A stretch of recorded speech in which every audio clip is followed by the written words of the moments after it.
first ever YouTube live. Welcome. Let's move you over here a little bit. That seems a bit better. Alhamdulillah. Okay, Bismillah ar-Rahman ar-Rahim. Cool. Okay, so I told you guys that in 2019, inshallah, we would do daily videos. And wa alaikum assalam wa rahmatullah. Yeah, those of you who have joined, wa alaikum assalam wa rahmatullah. Yeah, I told you guys 2019 we would do daily videos, and I had kind of a publishing schedule, so we will do daily videos. It is, what time is it now? It's like 11:30 here in the UK now. We've got half an hour left to put out the content for today, but we will put out the content for today. So, so what we're doing in this video. So, a lot of you guys know that I recently started a little mailing list. I started a mailing list, a little newsletter that I do every week, just called the Arabist Digest. And in it, I just kind of, I just write about a certain topic. We might just talk about a topic pertaining to learning the Arabic language, or something that I've been up to, or something that's been going on with one of my programs, or something like that. So, so basically, and something else that goes on in the Arabist Digest as well is we talk about the winner of the quiz, because I do a live quiz every Friday, 5 p.m. Facebook. You guys should be there, or be murabba, or be a square. Yeah, and do the quiz. So I'll talk about the answers to the questions of the quiz. We'll talk about who the winner of the quiz was, and I'll talk about sending the prizes out to the winner.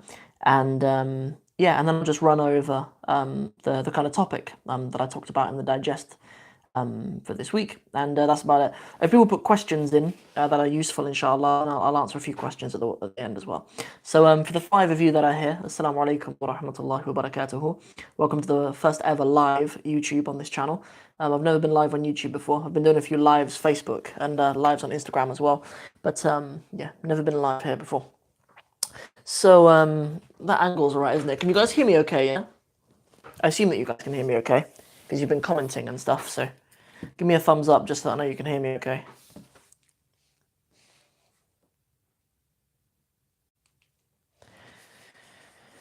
Wa alaikum assalam wa rahmatullahi wa barakatuhu. Coffee, 1 sugar. Cool name. Cool, thank you. Okay, good. So, okay, good. So the first thing that we'll do is, let me find the Arabist's Digest so that I know everything that we're talking about, inshallah. So, good. So this week we did our first ever quiz. Okay, we had our first ever Arabic exam quiz. I'd like to run it every week.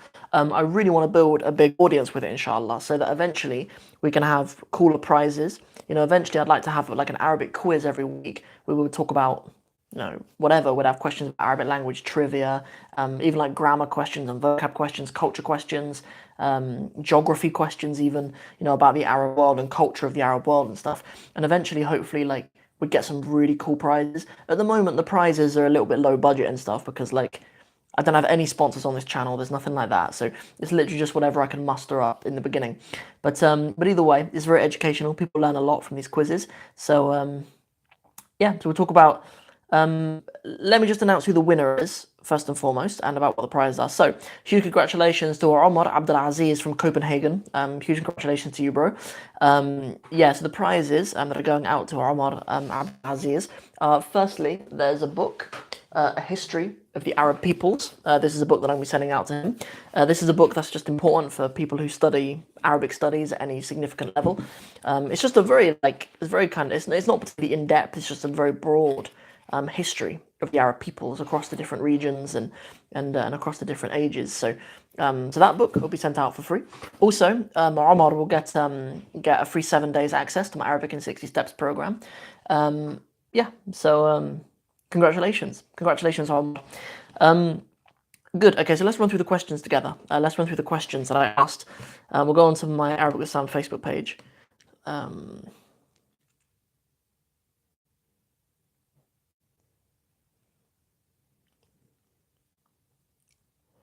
Yeah, because I have the questions on the Facebook page. Here we go.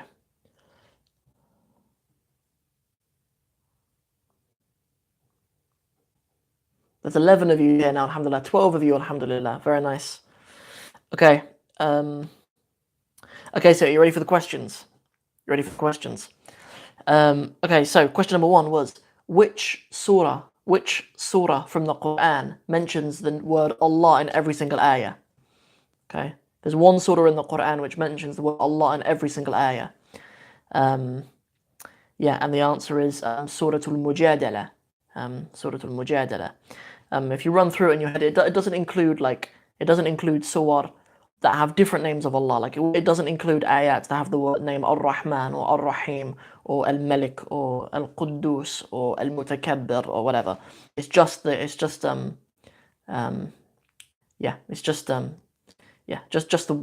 Allah. So that was the correct answer for the first question. Second question was, what were the name of the pre-Islamic poems which were hung on the Kaaba? So yeah, in like pre-Islamic times, people would come and hang these certain poems on the Kaaba, and they're called the Mu'allaqat. Al-Mu'allaqat. Literally the hanging ones. And only a few people got that answer right. Question number 3 was, which Arabic dialect famously pronounces the letter Jim as Geem? Everyone knows this, right? We're going to mix up, questions in there of varying difficulties. So, so it's obviously the Egyptian dialect, yeah? It's obviously Lahja Misriya. Obviously. There are a lot more dialects that pronounce Qaf as a G. Our Libyan brothers and sisters, our Sudanese brothers and sisters, I believe even our Saudi brothers and sisters pronounce Qaf as Jim. And I've taught some Libyan students before, so I know they say, instead of Qamar, they say Gmar. Instead of Qalam, they say Glam. Yeah, so that's common in other dialects. But that was question 3. Question number 4 is, name one palindrome word in Arabic. So a palindrome is a word that spells the same thing from one direction as it does the other.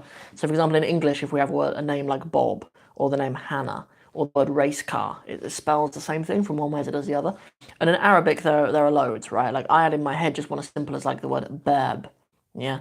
But there are a number of like ayat in the Quran, or like parts of like certain passages in the Quran which are palindromes. Kullun fi falakin is one, and Rabbaka fakabbir is another one as well. Rabbaka fakabbir. I'm just looking at the questions. Yeah, I'm from the UK. Did I speak Arabic before? No, I'm white British. I learned Arabic at university, and الآن أنا مدرس. So what do we have next? According to Al-Ajrumiyyah, speech is in how many parts? So speech is in 3 parts according to Al-Ajrumiyyah. That's the answer. Most people got that. Next, name 3 languages which share their Semitic roots with Arabic. So I mean, you could have had Hebrew, Syriac, Aramaic, Amharic. But I wanted 3. Question number 7. What are the root letters of the verb ittakhadha? What are the root letters of the verb ittakhadha? That one catches a lot of people out. Okay, that catches a lot of people out because this is kind of a Form 8 verb. Usually that takes the form ifta'ala, like verbs like i'taqada, istama'a, verbs like that. But it's hard to tell that with ittakhadha because the actual root letters are hamza, kha, and dhal.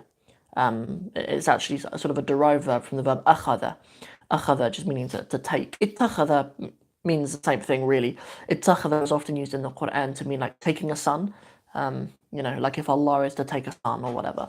But what are the root letters? So, because it's a hamza, a root letter at the beginning, it just ends up being changed a little bit when you put it into the Form 8. This isn't the place to go into the rules of that, but yeah, those are the root letters. And Umar was actually the only person to get that right. So, and then the last question is kind of a riddle. It's a little riddle. So the riddle is, what Arabic noun fights in battle, is a name, and rhymes with Usayd? So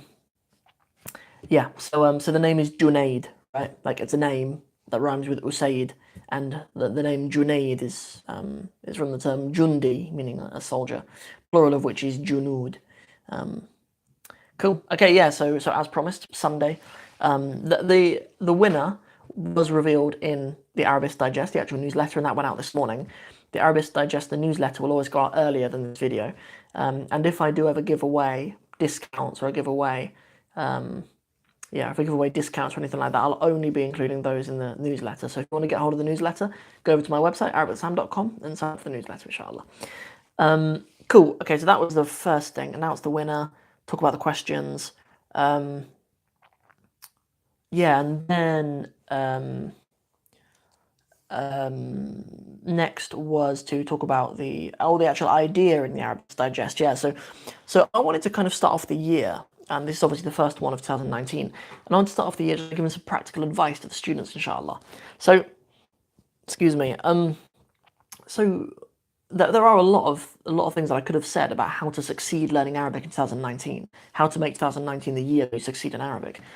But I'm actually of the belief that the reasons for success in the Arabic language are actually the same as what they've always been. I think the ingredients for success in actually anything in our lives really are timeless. Things like having a good reason, having a conducive environment around you, having the resources at your disposal. Yeah, like those sorts of skills, I think that are timeless. The fact that we have the internet and we have programs that are online, like my program and other programs similar, and the fact that we can get hold of books from Amazon and all this, these things don't really, I don't actually believe enhance our ability to master the Arabic language. Mastering the Arabic language, I think, is a willingness from students to change their lifestyle and commit seriously to it. And that's always been the case. You know what I mean? So the reasons why you succeed in 2019, I actually don't believe are different to what they would have been in 1019, 1,000 years ago. I don't think they're actually that much different. But I think the reasons that most of us will fail are different. And actually, I think in the things that we see as benefits, like having all of these books available, having all of these different courses available, being able to learn from people all over the world. Do you know what I mean? Like people, I have students in India who do my program. I have students in India who do my program, and I'm sitting here in the UK, right? And but that poses with it a lot of reasons why you will fail, rather than necessarily reasons why you'll succeed. Because really, the reason why most people won't learn Arabic very well is because of distractions, really. Like, we have so many distractions now. Like, all of these things that are potentially an amazing opportunity actually bring with them enormous potential for distractions. Like, if we think about our day, like I've in 2019, I've started practicing this thing just called Plan Tomorrow Today. So I'll always finish every day with just like a yellow notepad, just like this. I don't know why I'm showing you. You guys know what a yellow notepad looks like. But this is my Plan Tomorrow Today notepad. So every day, I'll just plan exactly what I'm doing for the whole day. I'll plan in exactly what times the salah is at the masjid, so I'll know exactly what times I need to go to the masjid. I'll plan in when I get up in the morning. First thing I'm going to do, I'll drink some water. I'm going to do whatever, go to the gym, whatever.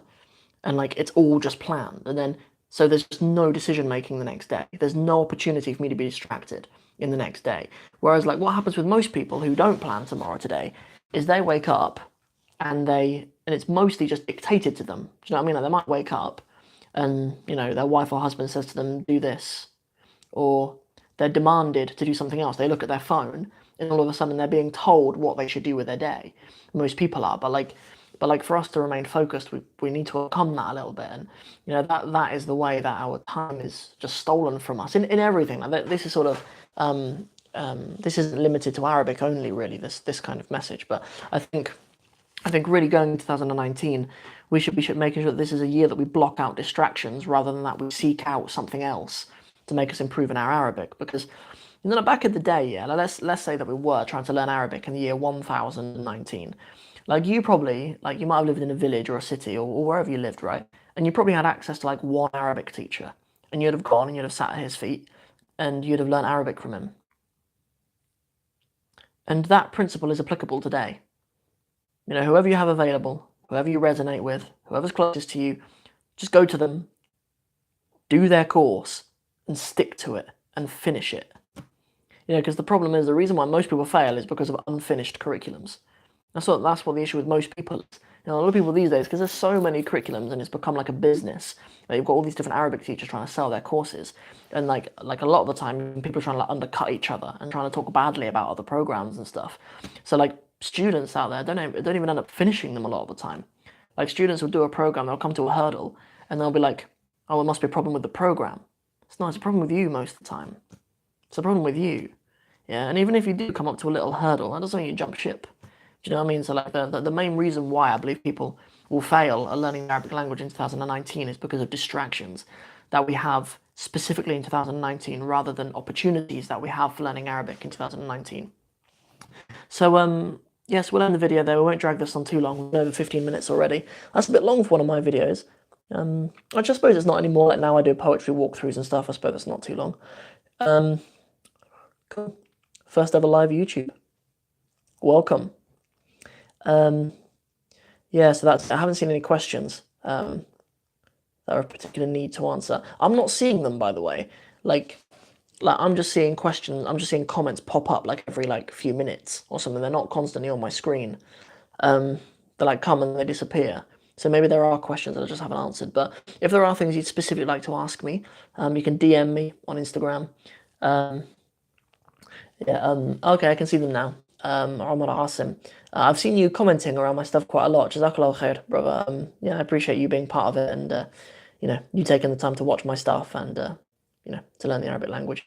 What is a good Arabic grammar book? For a good advanced grammar book? I don't know. I don't know. Like when you get advanced, the Arabic world, more classical sources have, you know, probably things that are more beneficial for you, inshallah. Like when you get into advanced stages, you're talking about doing, you know, texts that are actually written by Arab grammarians. Yeah, so look into the Arabic language sources rather than the English language ones would be my advice. Yeah, that's it really. Cool, we'll call it a day. Inshallah, we'll go and here in the UK, we should all go to bed. If you're in the US, you've probably got a few hours before you need to go to bed. Yeah, so to the 9 of you who have joined me this evening for the results of the quiz and for some of my thoughts on studying Arabic going into 2019, may Allah bless you guys, may Allah reward you guys, and I'll see you in the next one. Tomorrow's podcast day, by the way. Don't forget that tomorrow's podcast day, Monday. My podcast is going out at 5 p.m. It'll go out, and it is actually an episode of me being interviewed. Yeah, it's me being interviewed by brother Adam, who runs Productive Muslim Nation. Yeah, he had me on his podcast very kindly, and I thought I'd just take that episode and I'd share it with my podcast audience. And yeah, so tomorrow podcast, listen to that inshallah. It's quite a nice sort of overview of my journey and why I teach Arabic and about my programs and stuff as well. So that'd be quite nice for you to listen to that, inshallah. And then going forward this week, it's usual. Tuesday, grammar time. Wednesday, we're going to be finishing off the poem Fil Quds. We're not finishing off the whole poem, but finishing off the amount that we're going to be studying together. Thursday, live Q&A on Instagram. Bring your questions on my Instagram, Arabic Time Instagram. Friday, we'll be the quiz again, and then we're back again. Saturday will be a surprise. Saturday. It's meant to be a surprise, but I'll tell you what I've got planned. We're going to be going over the Arabic names for all of the emojis in Arabic. It's going to be pretty cool. Yeah, that's what we're going to be doing on Saturday, which will be quite cool. Inshallah, I will do the live Q&A on YouTube, but the problem is I don't have enough phones. Like if I had like 3 phones, I could do 1 live on YouTube, 1 live on Facebook, 1 live on Instagram. And, you know, inshallah, I'll do that eventually, but at the moment I just don't have enough phones to do that. And I can't really do live Q&As on all of them. Come over to my Instagram, inshallah. Yeah, just come over to my Instagram. Yeah, loads of people are on there anyway. And sometimes on Instagram, like sometimes in the evening, even if I've not planned something, sometimes I'll just hop onto Instagram and do a live. Like earlier, I was uploading some more resources into the Arabic in 60 Steps program, and it was taking ages to upload like this quite big video that I was putting in there, and it took like half an hour to upload. So I just put my live Q&A on, and I was just like, "What's up, guys? Just ask me some questions while I'm waiting," and I just gave half an hour of my time away to the students to just answer any questions that they had. But on Instagram, I'll do that quite often. On YouTube, I don't tend to do that so much. I find it a little bit less social on YouTube. On Instagram, people can DM me and people can have a little bit of chit chat with me and a bit more back and forward. But yeah, so that's what's coming up this week. That's everything for this video. Yeah, lastly, this will be the last thing, inshallah. Inshallah, this will be the last thing. I was contacted this week by a brother from India. Yeah, a brother from India contacted me, and he really wanted to study Arabic on my program. And I told him about the fees and stuff, and I told him how we could get involved in it, and but then and he told me that like the amount that I charge for like a year of access to my program is the same as what he earns in a month. So it's like a whole month's salary for him. So he just can't afford it. Do you know what I mean? Like there are people in the world who live in economies where they just won't be able to afford a program like mine. So I put together a sponsorship for him, and he's actually a revert brother. Like he embraced Islam fairly recently, and so I just wanted to look after him. So I've put together a sponsorship for him. Yeah, if you go to arabicwithsam.com/help, then you can contribute to that, inshallah. Even if it's in like £5 or £10 that you can contribute, no problem. Yeah, so that was the last thing I just wanted to shout out to you guys for. I hope we get this brother on the program and I can start helping him with his Arabic. Yes, that is it. That is it. I'll put a link to that in the description of this video as well, inshallah. And we'll call it a day. Thank you very much for watching. If you enjoyed it, and I really hope you did, don't forget to like and share it, and don't forget to subscribe to the channel. Assalamu alaikum wa rahmatullahi wa barakatuh. And now I need to work out how to turn this off. Just the X in the corner. Let's try it.